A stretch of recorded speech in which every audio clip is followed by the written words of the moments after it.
2023년 1월 11일 미얀마 투자회사 행정국 디카는 등록된 회사 외국인 근로자의 비자 연장 추천서 발급 신청 시 비자 유효기간이 최소 60일 이상 남아야 가능하다고 다시 한번 재공지를 하였습니다. 비자 유효기간에 대해선 2022년 9월 14일 비자 유효기간이 최소 90일에서 120일 이상 남아야 한다고 발표를 하였다가 말이 안 되는 비자 유효기간으로 인한 불만 제기를 받으면서 2022년 11월 1일 최소 유효기간을 60일로 수정 발표를 하였습니다. 또한 디카 등록업체와 미얀마 투자위원회 등록업체는 따로 구분이 되어 외국인 근로자 비자 연장 추천서 발급 신청이 가능하며 디카 등록업체는 계속해서 비자 연장 추천서 발급 조건을 강화하고 있습니다. 회사 재직자로 비자 연장을 신청할 경우 디카 또는 미얀마 투자위원회에서 비자 연장 추천서를 발급만 받게 되면 바로 양곤, 빤소단 이민국에서 구비 서류를 제출하여 처음에는 6개월 이후에는 1년 스테이 퍼미트와 함께 멀티 또는 싱글 비자를 받을 수 있게 됩니다. 하지만 최근에는 디카를 통한 비자 연장 추천서 신청 시 내피도까지 올라가 승인을 받은 후 내무부까지 확인을 하고 있어 시간이 더 많이 걸리고 있다고 합니다.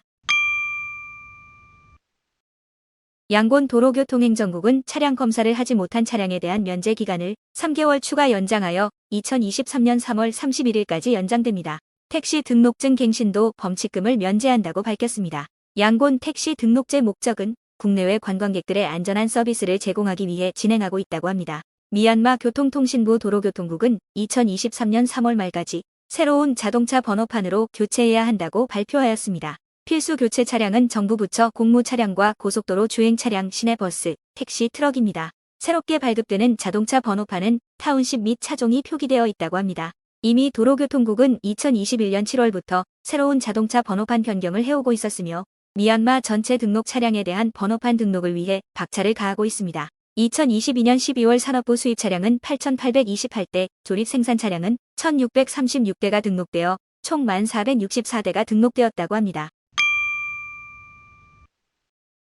2023년 1월 3일 네피도에서 개최한 디지털 결제 개선 조정회의에 참석한 미얀마 중앙은행 총재는 미얀마 전역 공과금 납부 또는 세금 납부 시 디지털 결제 활성화 방안 마련을 강조하였습니다. 이날 회의에는 모바일 뱅킹을 운영하고 있는 모든 민영은행이 참석을 하였습니다. 총재는 미얀마 디지털 거래 활성화를 위해 모바일 앱과 QR코드 시스템을 구축하기 위해 노력하고 있으며 민영은행들은 활성화 계획을 제출하도록 명령하였습니다. 우선순위로 디지털 결제 활성화를 통한 현금 사용 급감 및 안정성 촉진으로 보고 있으며 급여 및 소매 거래를 처리하기 위한 CBM넷 시스템이 구축되어 있다고 합니다. 이와 함께 미얀마 중앙은행은 미얀마 화폐에 대한 위조 또는 변조에 대해 대응하기 위해 노력하고 있다고 밝혔습니다. 2022년 12월 27일 미얀마 화폐 유통관리조정회의에 참석한 미얀마 중앙은행 부총재는 미얀마 중앙은행이 미얀마 화폐 발행과 관리 권한을 가지고 있어 진폐 구분을 위한 보안 기술을 강화하고 훼손된 지폐를 교환하고 있으며 위조 지폐 유통범 단속도 강화해 나갈 것이라고 하였습니다.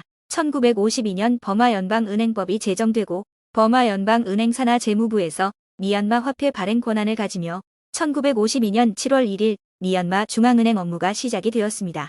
이후 약속 어음이 수정되고 신규 화폐 단위로 1루피, 5루피, 10루피, 100루피 지폐가 발행이 되었습니다. 그 이후 공작새 도안이 들어간 자 통화가 나오면서 1958년 2월 12일에는 아웅산 장군 도안이 들어간 1잣, 5잣, 10잣, 100잣 화폐가 나왔으며 같은 해 8월 21일에는 20잣, 50잣 화폐가 발행되었습니다.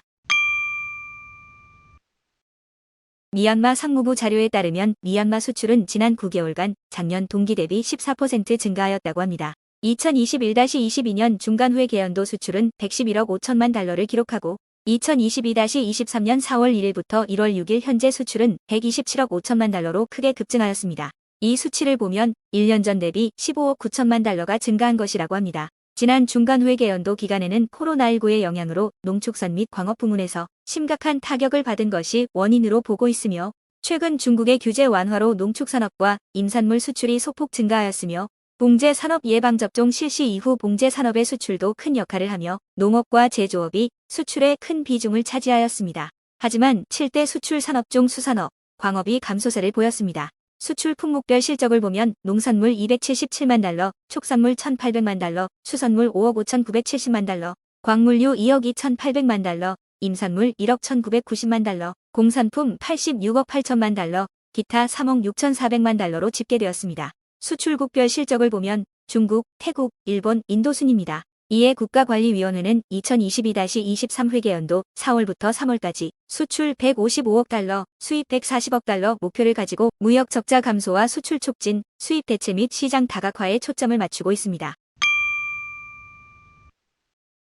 국가관리위원회 건설부는 미얀마 한국 달러 우정이다리 사업이 2024년 초 완공될 것으로 예상한다고 밝혔습니다. 양곤 쪽 다리 기둥 공사는 8m 높이까지 완공이 되었고 본 엣지, 로드 일대 공사도 완공이 되었다고 합니다. 철근 콘크리트 바닥은 전체 다리의 48%가 완공되었다고 합니다. 향후 우정이 다리 완공 후 양곤의 극심한 교통 체증이 완화되고 지역 주민들의 이동 시 편리함도 증대될 것으로 기대하고 있습니다. 2023년 1월 21일부터 중국 루일리 에어라인즈는 매주 화요일, 목요일, 토요일에 중국 만시와 미얀마 만달레이를 잇는 직항편이 재개된다고 밝혔습니다. 재개되는 항공편 일정은 만시발 오후 5시에 출발하여 만달레이 오후 6시 10분에 도착하며 만달레이발 오후 7시 10분에 출발하여 만시 오후 8시 10분에 도착하는 일정입니다. 2019년 1월 31일부터 루일리 에어라인즈는 중국 만시 미얀마 만달레이 항공편을 운영해왔으나 코로나 확산으로 인해 일시 중단되었습니다. 루일리 에어라인즈는 중국 컨밍 지역 창이 국제공항에서 중국 국내선 및 동남아시아 국제선을 운항하고 있으며 컨밍, 양곤, 컨밍, 만달레이 항공편을 운항한 바 있습니다.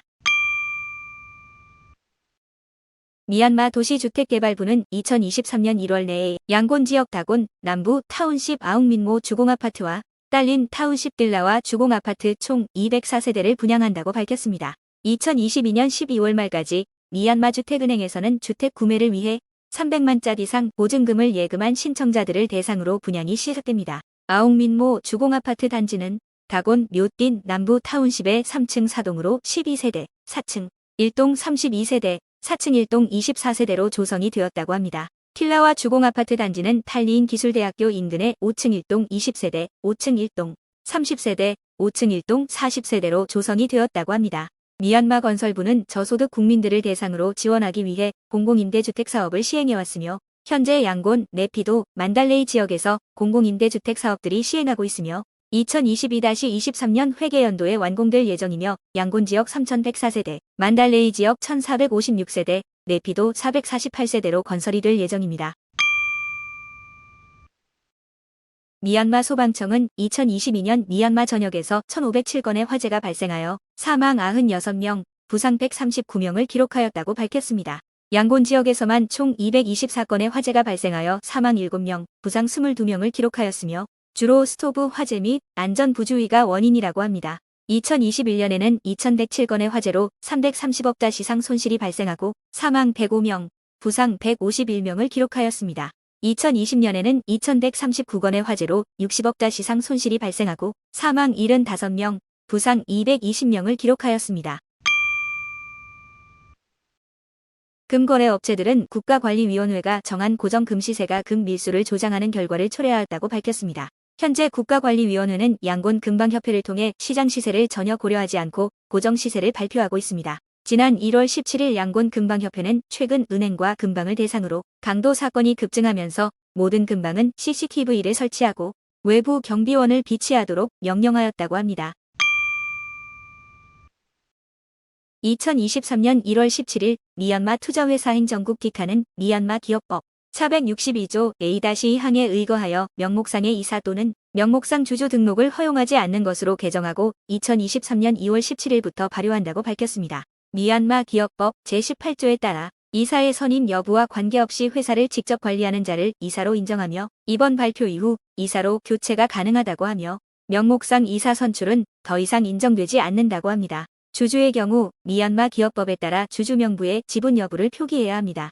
한국을 포함한 일부 국가들은 주주총회의 결정에 따라 명목상 이사 또는 감사 선임이 가능하며 상법이 정한 권한과 의무를 가질 수 있으나 미얀마는 이제 명목상 이사 또는 명목상 주주는 인정이 되지 않게 됩니다. 외국인 기업에게 문제가 되는 것은 등록된 이사는 미얀마 국민이거나 외국인은 183일 이상 미얀마에 체류를 해야 한다는 것입니다. 공식적으로 등록하여 제출된 회사 이사 및 법인 이사만 회사의 수익적 소유자로 간주될 것이라고 합니다.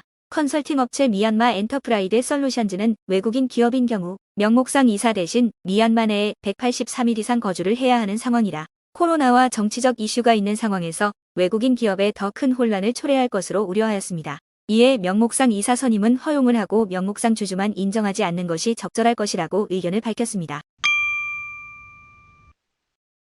2023년 1월 23일 네피도에서 열린 2023년 1차 국가관리위원회 회의가 개최되었습니다.